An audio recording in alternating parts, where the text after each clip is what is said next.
嗨，大家好，今天我们要来聊一个跟台湾女性健康息息相关的重大消息哦。没错，就是从2025年开始，台湾的乳癌防治即将进入一个全新的时代哦。我们会带你快速了解所有关键的改变，从政府的新政策到你手机里就能用的超实用工具，帮助你为自己也为家人的健康建立一道更坚固的防线。首先，请大家先记住这个数字。99%， 这是什么？这是早期乳癌的5年存活率。你没听错，是99%。这个数字其实就在告诉我们一件事：对抗乳癌，我们最强大的武器不是什么复杂昂贵的治疗，而是早期发现。而现在呢，政府正帮我们建立一道更广、更强的防护网。所以接下来我们就是要带你一步步看懂。要怎么好好利用这个新的系统，来成为自己健康最棒的守护者？好，我们今天会分5个部分来聊。首先会先从国家的大战略来看，接着就是跟大家最有关系的2025年筛检到底改了什么。再来，我们会聊聊平常在家就可以注意的小地方，然后教你看懂有点复杂的医疗影像报告。最后就是怎么用数位工具把自己的健康管理得妥妥的。OK， 让我们先从比较大的角度切入，来了解一下为什么说这是一个新纪元。这次的改变对整个台湾来说又有多重要？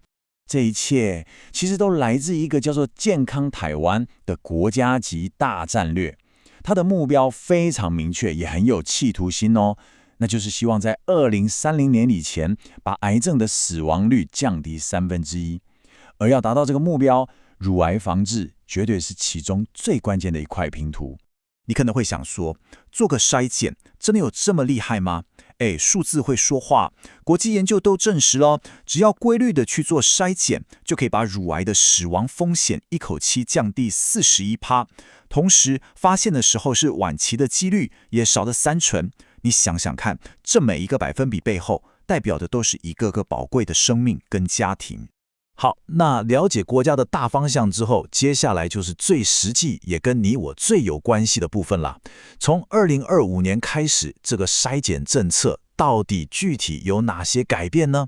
关键中的关键就是这个，大家笔记可以拿出来了哈。从2025年的1月1号开始，政府提供的免费乳癌筛检年龄的范围要扩大了，会从现在的45岁直接下修到40岁，然后一路涵盖到74岁。这一步其实同时回应了乳癌有年轻化的趋势，也照顾到了我们高龄化社会的需求。我们来看这张表哦，新旧制的差别就一目了然。你看以前40到44岁这个年纪是需要有家族病史才能公费筛检的，这无形中就是一道门槛。但是从明年开始，这个条件直接拿掉了，全部都纳入一般对象。这代表什么？这就代表政府希望筛检可以更普及、更简单，让大家不要再因为资格问题而犹豫了。当然，除了善用2年1次的公费筛检，我们的健康防线其实从家里、从平常生活就可以开始建立。接下来我们就要来聊聊怎么自我察觉哦。重点是保持观察和警觉，而不是让自己很焦虑哦。这里要强调一个很重要的观念转变。以前我们可能常听到乳房自我检查，听起来压力很大，对不对？好像有标准动作，做错了怎么办？像在考试一样。但现在新的观念是乳房自我察觉，意思很简单，你就是最了解自己身体的专家。你只要熟悉自己身体平常的样子，平常的触感，那么任何不一样的变化，你绝对会是第一个发现的人。那具体来说，要留意哪些不一样的变化呢？这里列出了5个关键的警讯，比方说，乳房或腋下摸到新的硬块，皮肤外观变了，像是突然有点凹陷，或是出现像橘子皮那样的纹路，乳头有点凹陷，或是有奇怪的分泌物，或是在某一个固定的点出现跟月经周期无关的持续的疼痛。只要发现这类持续性的变化，就应该要赶快去找医生聊一聊了。不过，在提高警觉的同时，也请大家记住这个数字，来让自己安心一下。在医学统计上，高达90%的乳房肿块其实都是良性的。所以说，当你发现有异常的时候，先不要过度恐慌，最重要的下一步是去寻求专业诊断，而不是自己上网乱查吓自己。好的，那当你真的去做筛检了，也拿到了报告，上面一堆专业术语跟影像，到底要怎么看懂？接下来我们就来帮你解密这些医疗影像，让你不再雾里看花。这一点对我们亚洲女性来说真的特别重要。为什么？因为我们的乳房组织普遍都比较致密。这是什么意思呢？你可以想象一下，在照 X 光摄影的时候，致密的乳房组织和肿瘤都可能会是白色的。这就像什么？就像要在暴风雪里面找一只北极熊一样，根本就是白上加白，很容易就被背景盖住了。这就叫做掩蔽效应。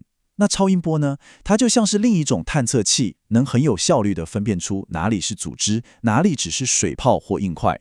所以这两个检查互相搭配，才能给出最完整的图像。在你的报告上一定会看到一个叫做 BIRADS 的分级，你把它想成是影像的健康红绿灯就好了。这是国际通用的标准，很简单。1级和2级代表绿灯，表示一切正常，或是只有一些良性的发现，你就照常定期追踪。3级是黄灯，恶性的几率非常低，但医生会建议你缩短追踪时间，可能半年后再回来看看。那一旦到了4级或5级，就是红灯了，这代表影像有可疑的地方，医生通常就会强烈建议你做切片检查来做最后的确认。好的，了解了政策、居家察觉和医疗报告之后，我们的最后一块拼图就是如何用我们最熟悉的工具，也就是手机，来主动管理这一切。没错，你现在的健康管理中心就在你的口袋里，只要透过健保快易通这个 App， 简单几个步骤，点进去健康存折，你就可以随时查自己是不是符合公费筛检资格。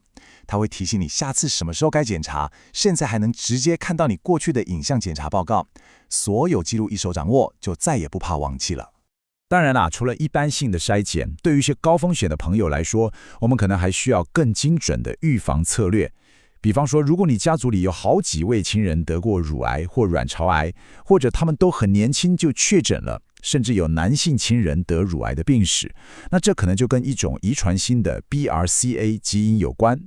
这个时候主动去做遗传咨询，就能帮助你和医生一起制定一个更个人化的风险管理计划。